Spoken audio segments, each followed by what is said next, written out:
تو آج ہمارے پاس تجزیے کے لیے کہانی کے کچھ حصے ہیں۔ عنوان ہے سایہ خانہ کی گونج۔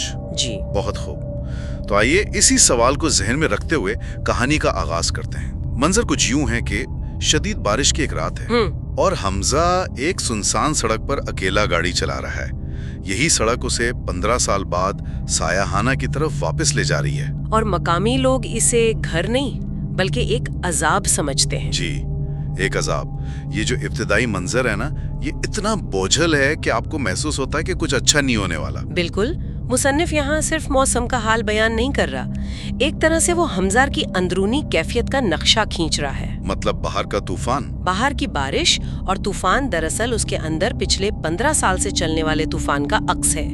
وہ تنہا ہے، اندھیرے میں ہے اور ایک ایسی منزل کی طرف جا رہا ہے جس کا سامنا کرنے سے وہ اب تک بھاگتا رہا ہے۔ اور جب وہ بنگلے پر پہنچتا ہے تو پہلی چیز جو اسے نظر آتی ہے وہ ایک زنگ آلود گیٹ ہے، لیکن اس کی زنجیر ٹوٹی ہوئی ہے۔ اچھا، یہ چھوٹی سی تفصیل مجھے بہت دلچسپ لگی۔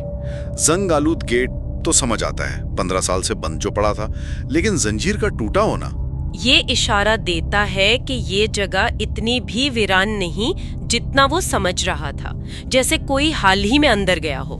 صحیح۔ یہ ایک بہترین نکتہ ہے۔ یہ تضاد ہی کہانی میں تجسس کا پہلا بیج بوتا ہے۔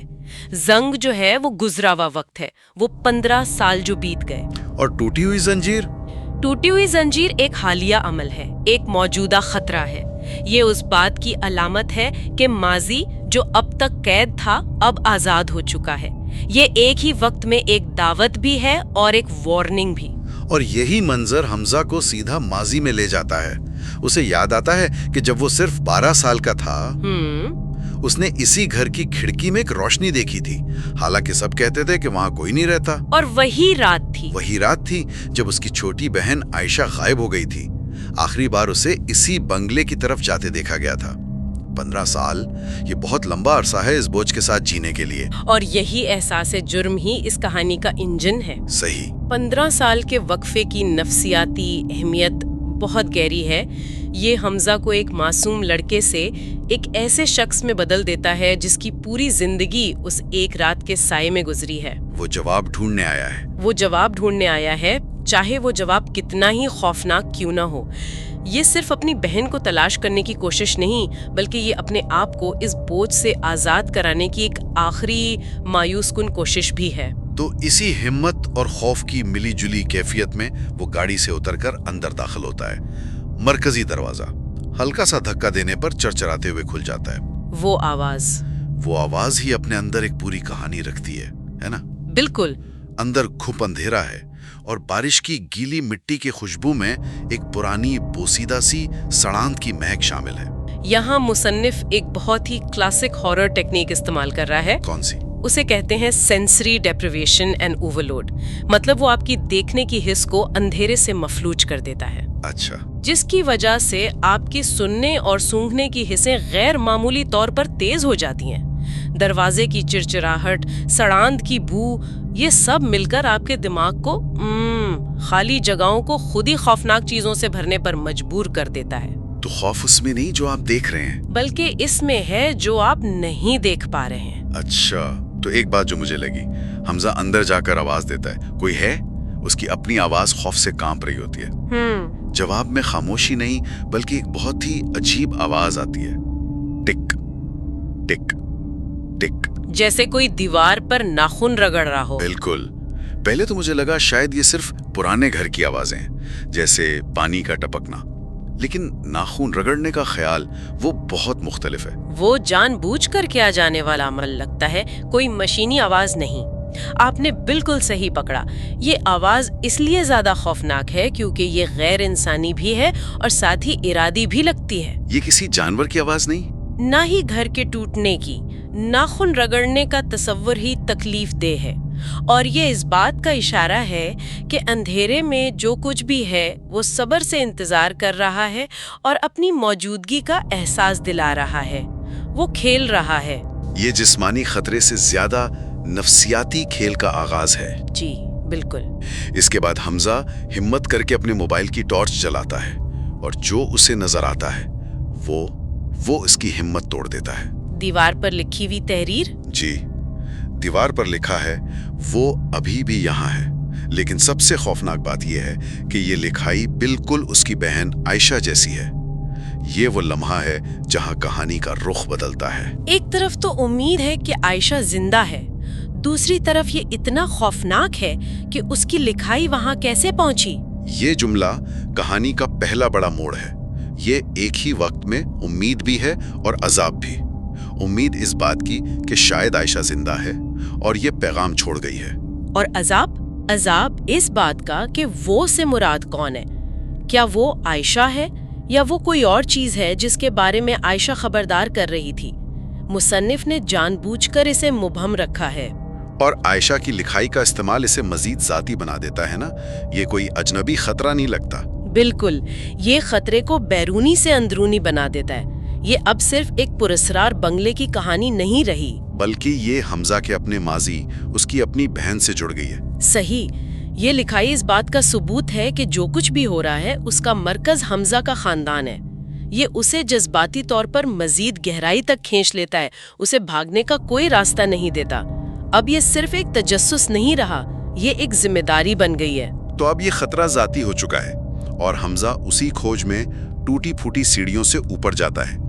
हर कदम पर लकड़ी के चिड़चिड़ाने की आवाज, जैसे ये घर खुद उसे आगे जाने से रोक रहा हो। जी, और फिर उसे ऊपर से किसी के हंसने की आवाज सुनाई देती है, धीमी, बच्चों जैसी, मगर इसमें खुशी का कोई अंसर नहीं। कोई उन्सुर नहीं। बच्चों की हंसी में खुशी न हो तो इससे ज्यादा खौफनाक शायद ही कोई चीज हो। ये मासूमियत को खौफनाक रूप में बदलने की एक बहुत ताकतवर तकनीक है। हम बच्चों की हंसी को जिंदगी, खुशी से जोड़ते हैं। जब मुसन्निफ इस हंसी से उसका बुनियादी जुज़्व यानी खुशी निकाल देता है तो वो गैर फितरी और परेशान कुन हो जाती है। तो ये एक इशारा है। ये इस बात का इशारा है कि इस घर में जो मासूमियत यानी आयशा दाखिल हुई थी उसे मस्क कर दिया गया है, उसकी फितरत बदल दी गई है। और जब वो बेख्तियार अपनी बहन का नाम पुकारता है, आयशा, तो हंसी फौरन रुक जाती है। वो जो अचानक खामोशी छा जाती है वो हंसी से भी ज्यादा खौफनाक है। फिर एक सरगोशी उभरती है, भाई तुम बहुत देर कर गए। ये सुनकर तो वाकई रोंगटे खड़े हो जाते हैं। ये जुमला सीधा खंजर की तरह लगता है। ये कोई भूत की धमकी नहीं, ये एक खानदानी इल्जाम है। ये नफ्सियाती हमले की इंतहा है। वो वजूद जो भी है वो जानता है कि हमजा का सबसे कमजोर पहलू क्या है, उसका एहसास जुर्म। सही। ये जुमला उसे बताता है कि उसकी 15 साल की अजियत, उसकी वापसी सब बेमानी है। वो जो उम्मीद की एक पतली सी किरण लेकर आया था, शायद वो आयशा को बचा सकता है, उसे एक ही लम्हे में तोड़ दिया गया है। जी। ये जिस्मानी हमले से कहीं ज्यादा गहरा जख्म है क्योंकि ये रूह पर लगता है। ऊपर कमरे में उसे एक टूटा हुआ आईना मिलता है और फिर हम उस मंजर पर आते हैं जो मेरे ख्याल से कहानी का मरकज है। आईने वाला मंजर। जी।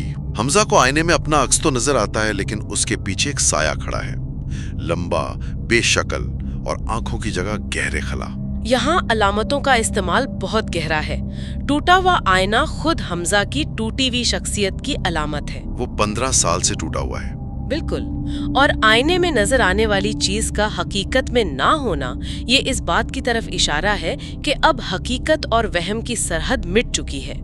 लेकिन सबसे अहम बात ये है कि वो साया है क्या? क्या वो घर की कोई मखलूक है, या हमजा का अपना दुख, उसका अपना एहसास से जुर्म है जिसने अब एक ठोस शक्ल इख्तियार कर ली है? और सबसे खौफनाक बात ये है कि जब वो घबरा कर पलटता है तो कमरा खाली होता है, लेकिन जब वो दोबारा आईने में देखता है तो वो साया मुस्कुरा रहा होता है। ये बात कि साया सिर्फ आईने में मुस्कुराता है, इसका मतलब है कि वो हकीकत का हिस्सा नहीं, वो हमजा की अपनी जात के अंदर की हकीकत है, वो उससे जुड़ गया है। ये एक बहुत अहम नुक्ता है।